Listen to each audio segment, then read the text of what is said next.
Hello students, welcome to the lecture on limit, continuity and differentiability. After this lecture, we will be able to learn the following objectives. Understand the limit, discuss the neighborhood of a point on the real line, explain the different types of limits, understand continuity of a function, discuss the derivability of a function, describe the differential of a function. Of the limit, continuity and differentiality. The basic concept of the theory of a calculus of real variables are limit, continuity and differentiability of a function of real variables. Here we give an intuitive idea of limit and then the analytical definition of it. The rest of this lecture we will deal with the continuity and differentiability of a real valued function. Continue our understanding of the derivative by comparing differentiability and continuity. Very important concepts in calculus. Let's begin by looking at an alternative definition for the derivative. We're going to take f prime of x equals the limit as x approaches c of f of x minus f of c divided by x minus c. We could come just from the left-hand side, then we would have the derivative from the left, and x would approach c from the negative side. Or we could approach c from the positive side, then we have the derivative from the right. If f is differentiable at x equals c, then f is automatically continuous at x equals c. However, the converse is not true. If we know it's continuous, we do not know it is in fact differentiable.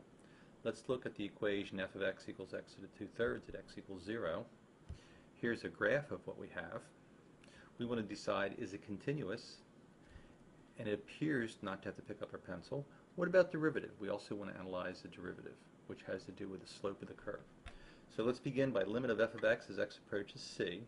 So we're going to take the limit of x to the 2/3 as x approaches 0. So if we fill in a 0 and take the limit, we wind up with 0 coming from both the left and the right. So it is in fact going to be continuous. However, let's continue by analyzing the derivative f prime of 0, and let's use our alternative definition. The limit of f of x minus f of 0 over x minus 0 as x approaches 0. So we're going to take the limit of x to the 2/3, f of 0, if we put 0 into our equation, we get 0, divided by x minus 0 as x approaches 0. And let's see what happens to this expression.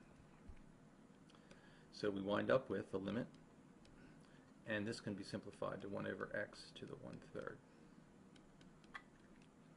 Now let's look at this first from the left-hand side by taking the limit as x approaches 0 from the negative side of 1 over x to the 1/3. Notice we're going to take 1 over a very, very small negative number, so we're going to wind up with negative infinity as our limit. Let's analyze this limit from the right-hand side. Let's consider positive values of x that are very, very close to 0. So we have 1 over a very, very small positive number, so we have positive infinity. Because the limits from the two sides are not the same, this particular function does not have a derivative at x equals 0. And a way to make this decision is, notice if we take the slopes along here, we wind up with a vertical slope, and this causes a serious problem. Here we will discuss about the limit. A limit is a value that a function or sequence approaches as an input or index approaches some value. Meaning of x tends to a, let x be a real variable and a be a fixed real number. Suppose that x assumes successive values a plus 0.1, a plus 0.01, a plus 0.001, a plus 0.0001. Let us see on screen. X tends to a. Obviously, as x passes through these successive values, the numerical difference between x and the real number a, that is absolute value of x minus a, becomes less and less gradually and becomes so small that we can write absolute value of x minus a is less than epsilon for every given epsilon is greater than 0. We express this situation symbolically as shown on screen to mean x tends or approaches to or from RHS. Thus, x epsilon a plus whenever of the successive values of x ultimately satisfy a is less than x and x is less than a plus epsilon. Here epsilon being any positive real number, no matter however small.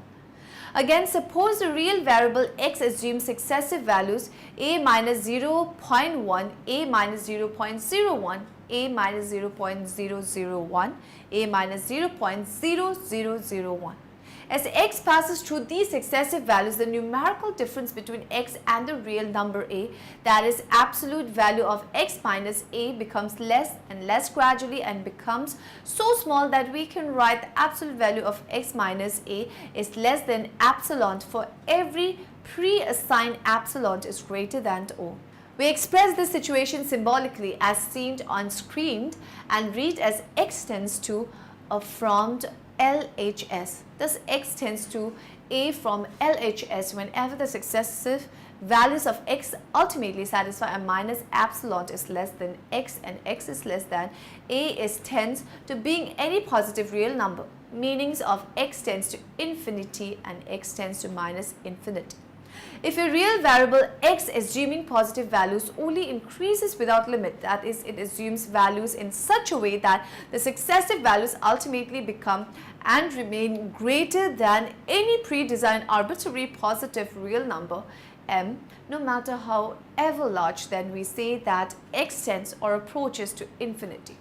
Here see on the screen as x tends to positive values or x tends to negative values.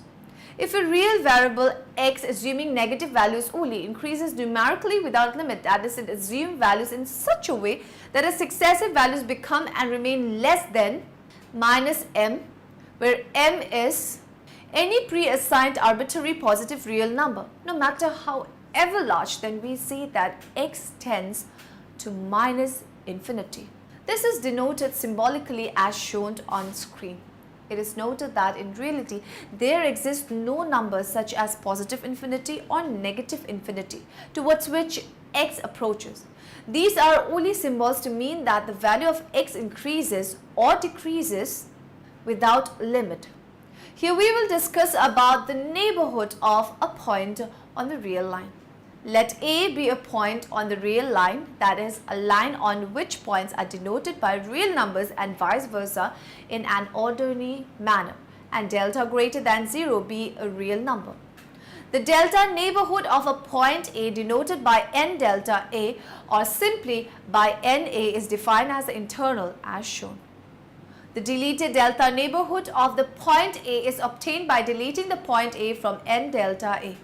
It is denoted by as shown on the screen and is defined by as seen on the screen.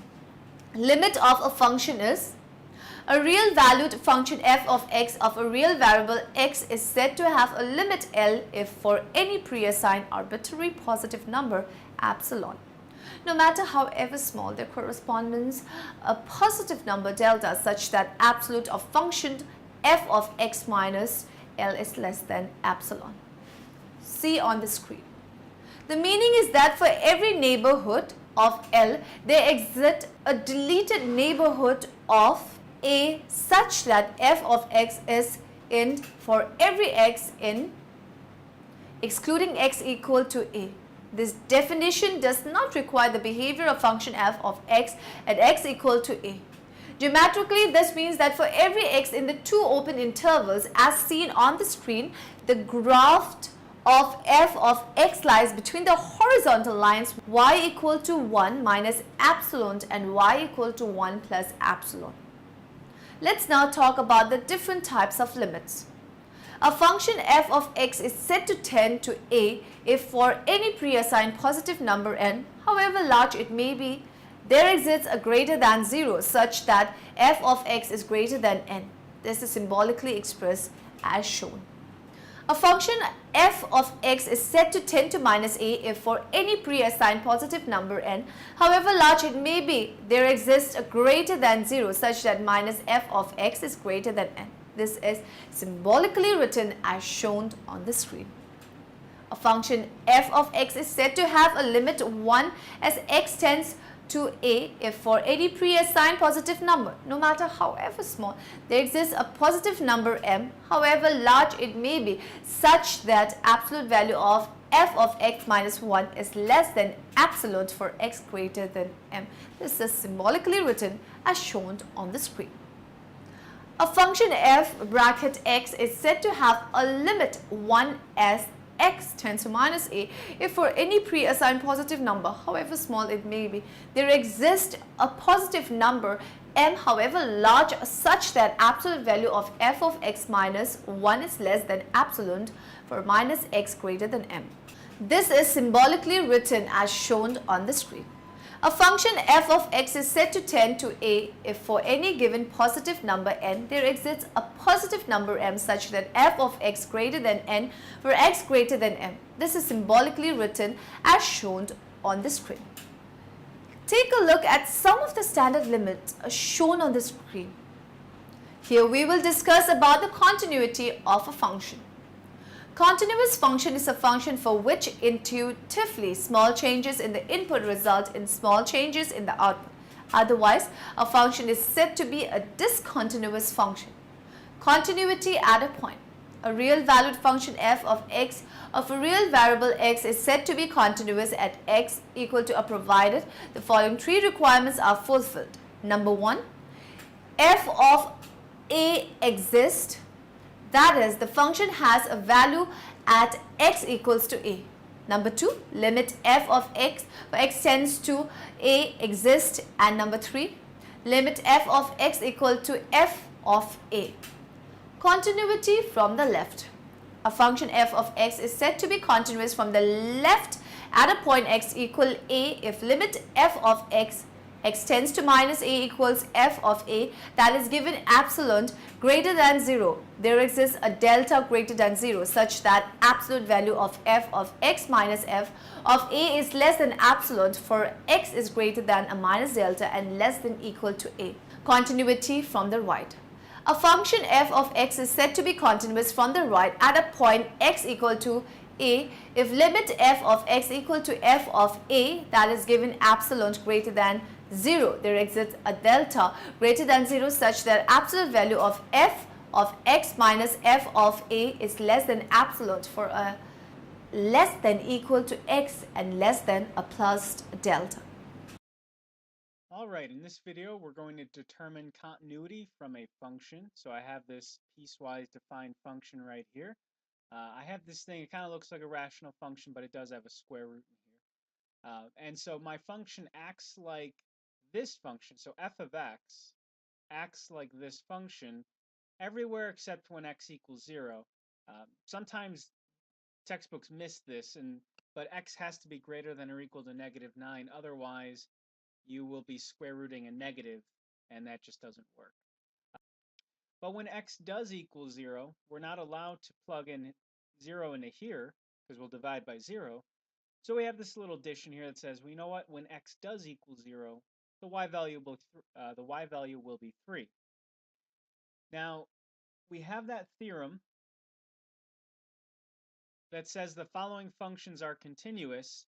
We have polynomials, we have rational functions, root functions, and trig functions. So what we kind of have is a combination of a root function and a rational function.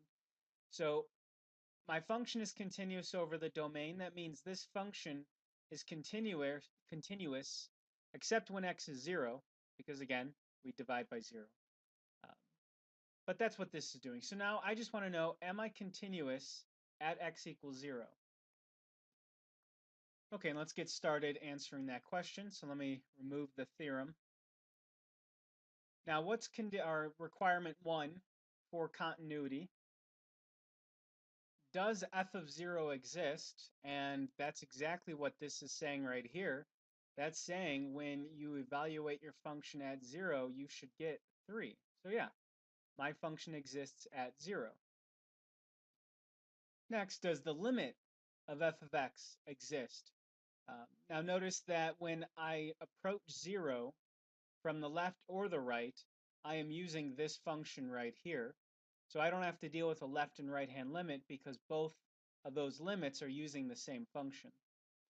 So when I am asked to find the limit as x approaches 0 of f of x, it's the same thing as being asked to find the limit of this thing.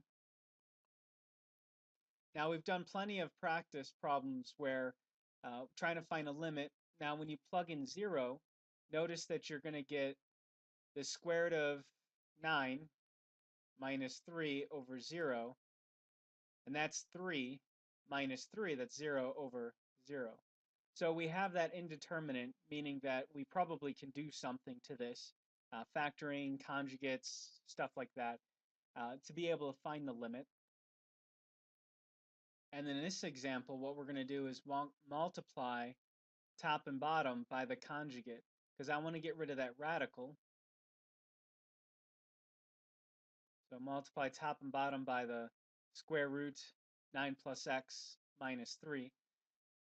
And then multiply that through. So when we multiply these two together, we're just going to get 9 plus x.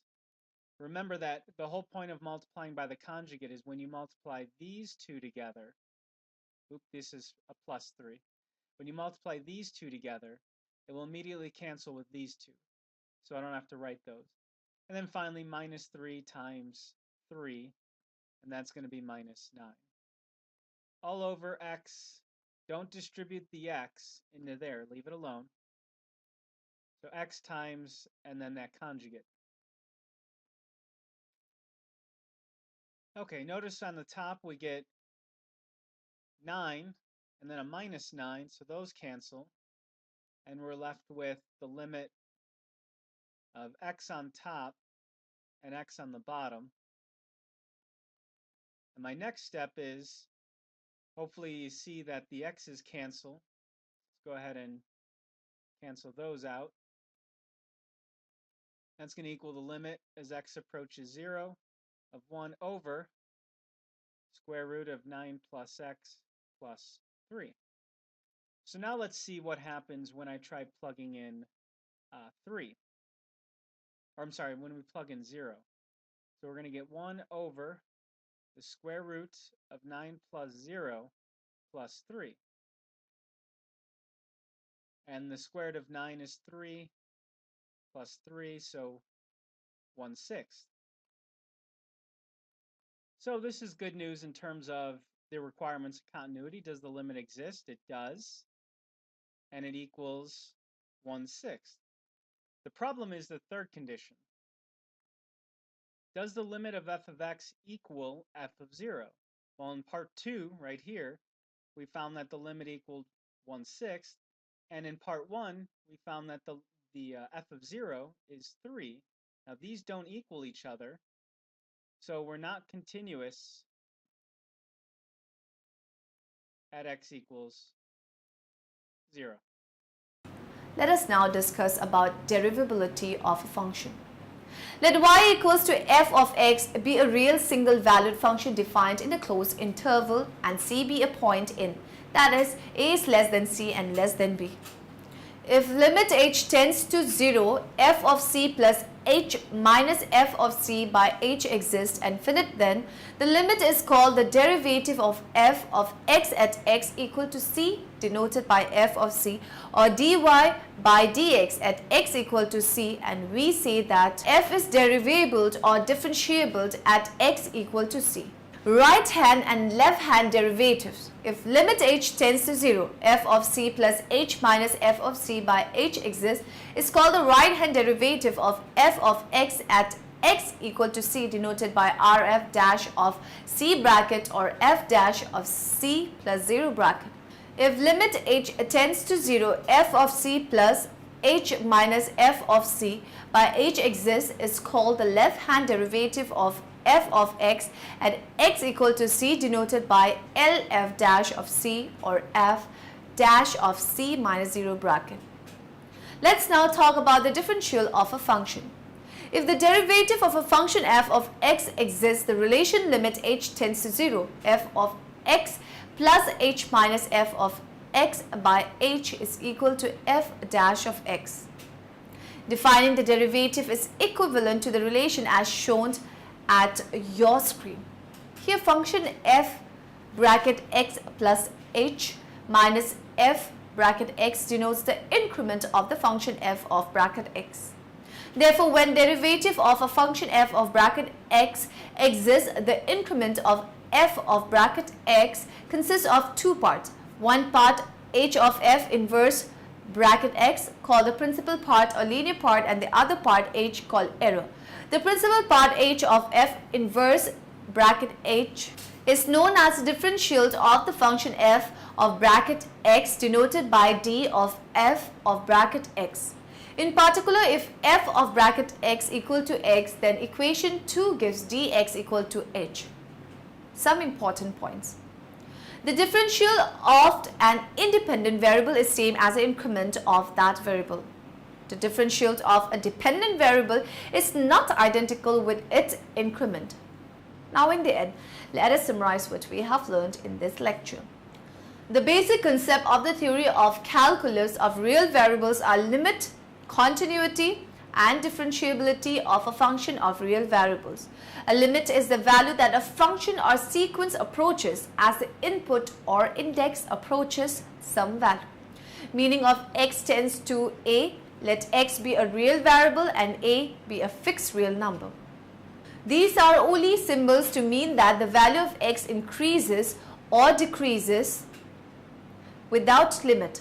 A function f of x is said to tend to a if for any pre-assigned positive number n, however large it may be, there exists a greater than 0 such that f of x is greater than n. A function f of x is said to tend to minus a if for any pre-assigned positive number n, however large it may be, there exists a greater than 0 such that minus f of x is greater than n.